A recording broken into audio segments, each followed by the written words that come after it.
morning, Doodle friends, and welcome back to the doghouse. If you're new here, my name is Beth, and I raise multi-generation golden doodle puppies.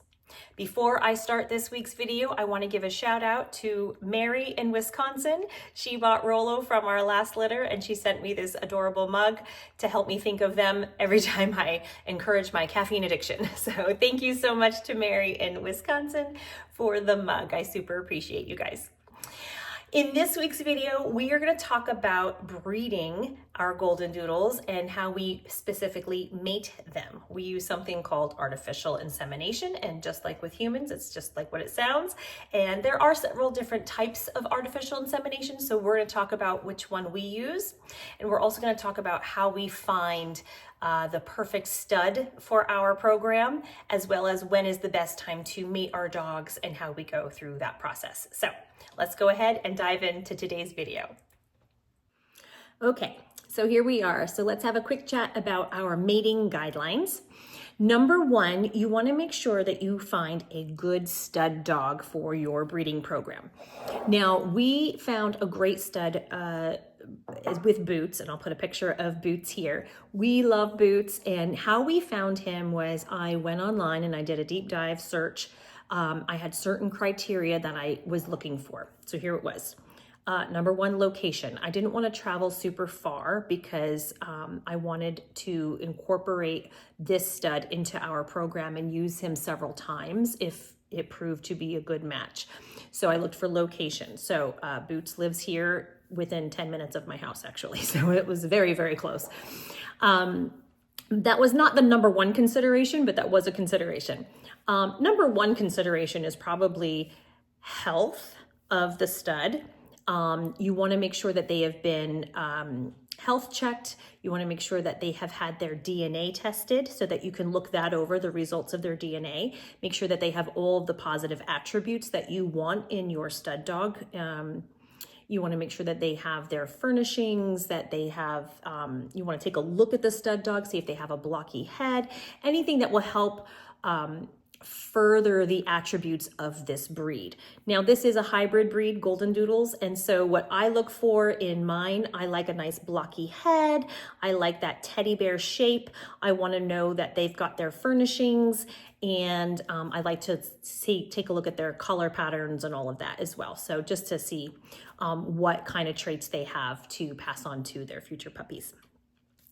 So once I've decided that they're healthy, and that they've got all the DNA traits that I like and that I'm looking for, and they've got nothing bad that they're going to pass down to their puppies, I of course want to meet them in person. And it's ideal if you meet them in person by yourself without your female. You really want to just kind of hang out with them and not a crazy amount of time, but do go meet them in person so that you can sort of observe them and see if they have a good temperament. When going to meet your stud dog in person to assess their temperament, you really are looking for a few different things. You want to see that they're nice and calm and that they are not overly shy or fearful. You want to make sure they're not anxious.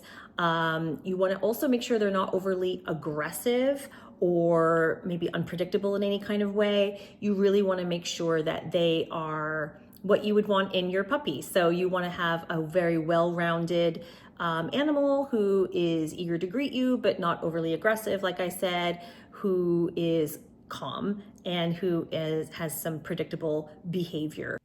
A little bit of this prep work in the beginning is going to really help you find that perfect stud for your program so that you have the best puppies that you can have when you're breeding your dogs.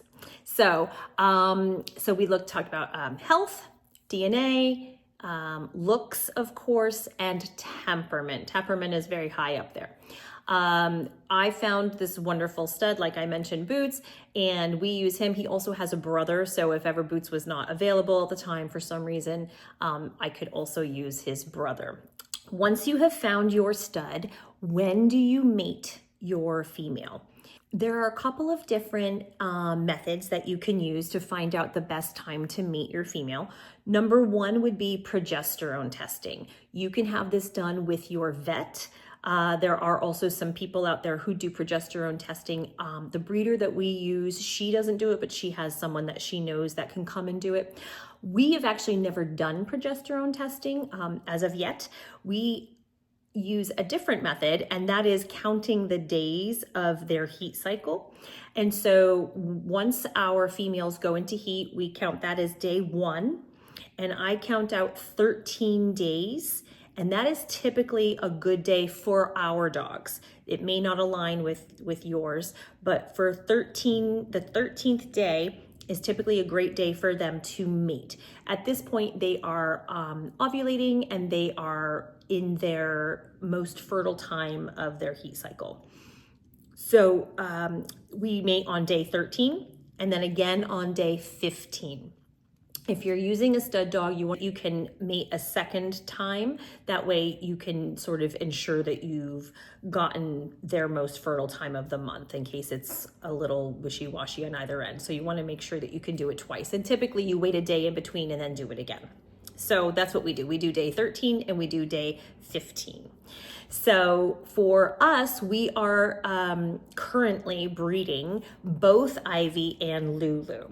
Ivy went into heat Christmas Eve, and Lulu went into heat Christmas morning. And so on Christmas, we weren't even home, actually. Our dog sitter called us and said, "It's a Christmas miracle. Both of your girls are in heat." So I'm counting Christmas Eve as sort of day 1 for Ivy. So I've got Boots all picked out for 4 days in a row. So we're gonna do Ivy, Lulu, Ivy, Lulu. So today, Ivy is gonna be Ivy's second day of mating with Boots, and then tomorrow will be Lulu's second day. And then we will be done with the mating process, and it will take a month for us to figure out or find out via ultrasound if the matings took. So we will see. So far, for both of their last matings, we did the day 13, day 15, and it both worked. So we're crossing our fingers and seeing if it doesn't. If it doesn't, for some reason, we may go ahead and use progesterone testing for the next one, but right now that seems to be working for us.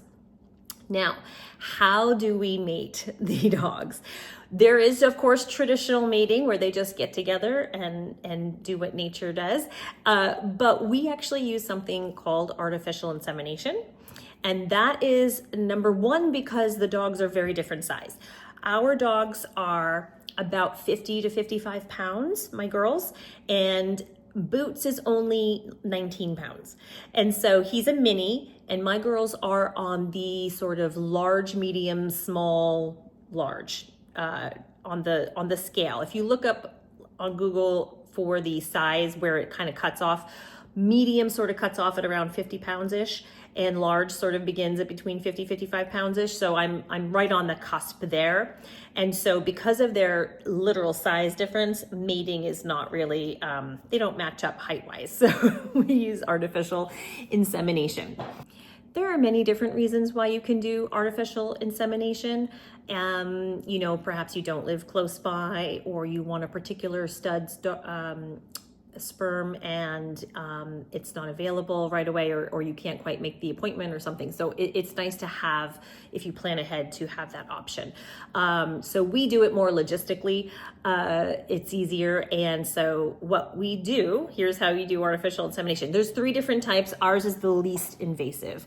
Basically, I bring over my female dog to Boots's house, and they can sniff each other, and Boots, literally, we just put a little baggie, I don't, his owner does, puts a baggie over him, and we collect the sample that way, and then we literally use like a syringe and a pipette, and then we insert that way, and then we kind of hold our legs up, wait 10 minutes, and then kind of, make sure everything gets to where it needs to be.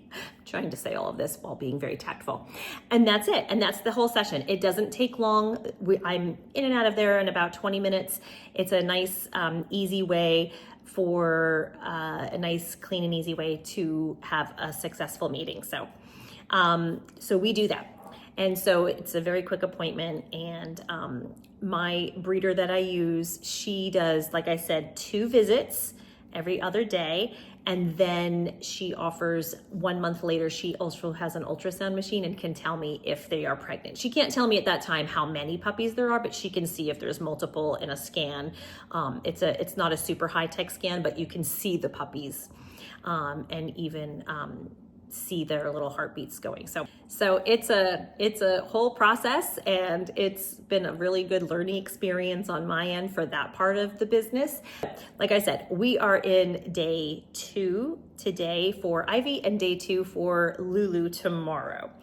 For the stud, they should wait a good 24 hours in between each appointment to make sure that they have a good viable sample ready to go again. So we do not have a stud dog. That's a whole nother process that I may start learning about. We'll see if we're going to go ahead and breed Harper and Maisie in the future. It may behoove us to get a stud dog. I mentioned in my last video that I didn't think I was going to be ready this year, but I don't know. Every day I'm like, no, I don't want to go into that. And then sometimes I'm like, well, it might be better to have our own stud dog. So we'll see. I may get one this year. We will see. I might be on the lookout for one. I have to wait and see. Anyways, so that is our current plan. That is what we're doing. That is artificial insemination. There are 2 other types of artificial insemination. One is more invasive, where I think you go deeper into the cervix area, and another one you actually have an operation.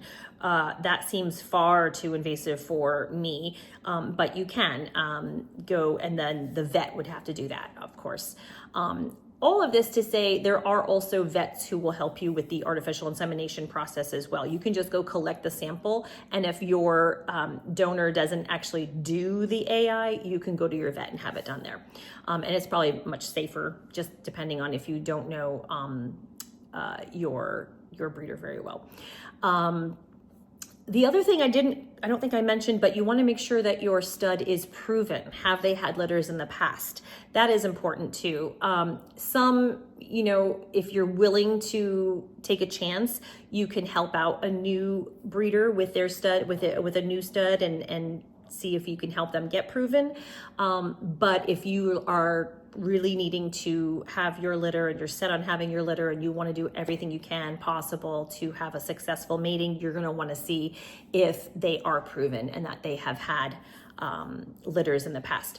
My very first time with this breeder, they actually put his sperm under a microscope and showed me that they were good swimmers and that they were alive and well, and that really helped ease my mind that yes, I'm getting a good sample. So these are all things just to help ensure that you have a successful mating. Okay, so you found your stud dog, you had a successful pairing. Now what do?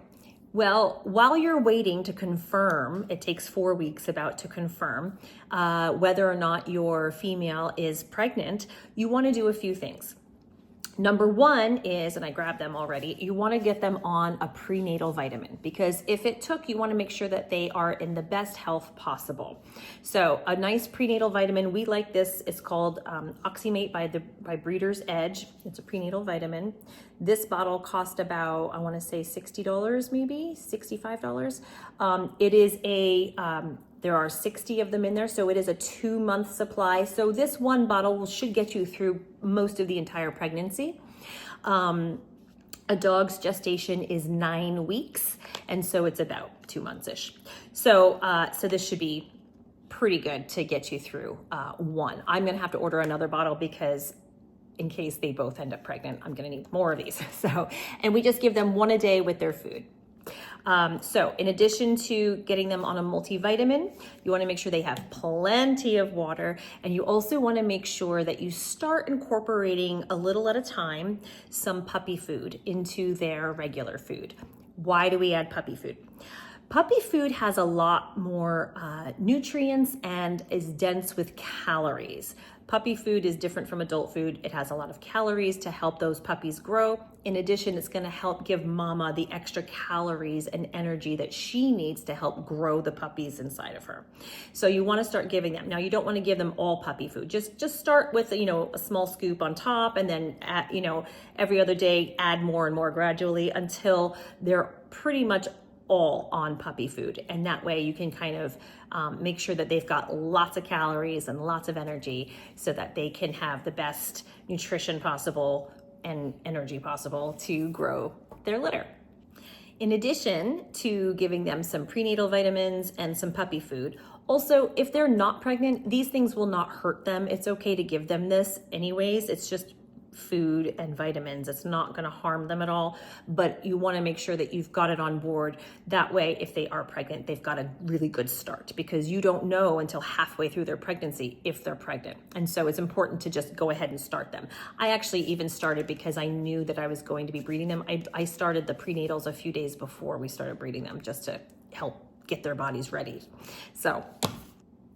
So in addition to giving them some vitamins and some puppy food just for some extra nutrition, we also want to keep an eye on our mamas to make sure that they're comfortable and happy. And that way, because if they are pregnant, they may show some signs. And so just like human beings, they may be extra tired. They may have some nausea and vomiting. They may be extra thirsty. They may have extra salivation. That's another one. I don't know that humans would have that, but just like with humans, you want to just be very mindful of those. And those would be good signs to let you know that that probably did take, but you'll have it confirmed with their ultrasound. So the most important part of all of this is just taking care of mama. We want her to have a successful mating, and then we want to really make sure that she is super comfortable and happy and well adjusted, because we want to help her through this time. Give her lots of extra cuddles and love, some treats, all the things to really pamper mama during this time. We want her nice and happy, and so that she has a really good pregnancy. And then that will help aid in having a good whelping. And so that's what we're going to be doing this month. We're going to finish up their mating and then just keep up with their food and their vitamins and give them lots of extra attention and love, and make sure that they're very happy and comfortable, and keep an eye out for those signs, and just be understanding that if anything like, the vomiting or nausea or anything, or loss of appetite happens, that's probably just a sign that it was a successful pairing. So we are going to keep you informed on all of the things that we find out about them. We will let you know as soon as we find out if they are pregnant, because then we will have lots more puppy content, which is really the fun stuff that we like to get to. Right now, I know my videos are a little boring because it's just me talking to the camera, but we will hopefully have some puppies soon to share with you, because that is the super fun part of the business. So with that said, we're going to sign off here. If you liked today's video, please go ahead and give it a thumbs up. And if you wouldn't mind subscribing, that way we could all spend some more time together. We will see you all next week with Harper and Maisie. I think we're going to go to a pet store next week, so we'll get out of my living room for a change and have a different scenery. So I hope you all have a wonderful week, and we'll see you all in the next video.